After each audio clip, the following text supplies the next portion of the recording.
Secretary, magsasegue ako ng konti. Opo. Meron po kasi akong panukalang batas. Dahil nire-review ko po yung mga ayudang nangyari sa panahon natin ngayon. Meron po tayong 5 klaseng ayuda eh. Yung isa po, conditional, ito po yung 4Ps.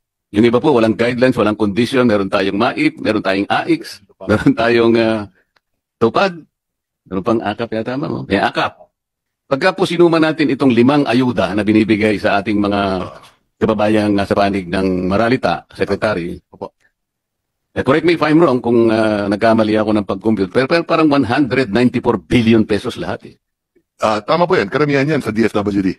Yes, sir. Pag sinama mo pa yung MAIP, TUPAD, Yung MAIP sa health yan, yung TUPAD, DOLE, yes, yung AIX, DSWD, and so on and so forth. Correct. 194 billion pesos. Ngunit wala pong record kung ilan po yung nabibigyan. Kasi naghanap po ako, natatanong-tanong, talagang hindi ko po ma-ascertain.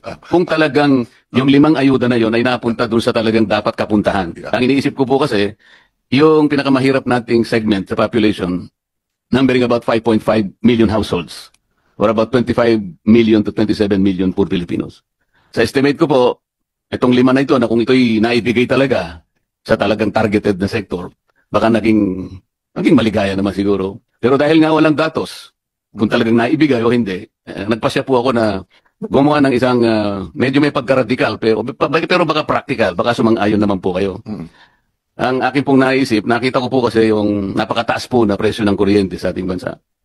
Naisip ko, Mr. Secretary, na imbes na ayuda na lang ibigay natin, na wala namang datos kung na ito'y naibibigay sa about 25 to 27 million Filipinos, hindi ba maganda ka ako sa bill ko na lahat ng kumukonsumo ng elektrisidad, let's say 200 to 234 kilowatt hours.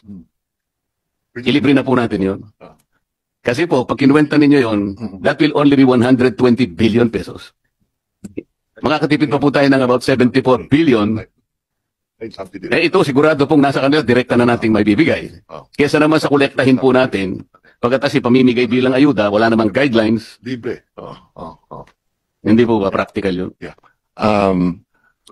Ang pagkaalam ko, meron pong data ang DSWD kung ilan yung natutulungan ng 4Ps. Yung 4Ps po, walang masyadong problema doon. Correct. Sapagkat conditional po yun. Correct. At yan po merong guidelines. Correct. So, pero pagka yung MAIP na po, yung AIX, yung TUPAD, lalo na po yung AKAP, talaga pong wala na yun. Yung pagkaalam ko, may data yan, ang 4Ps. No?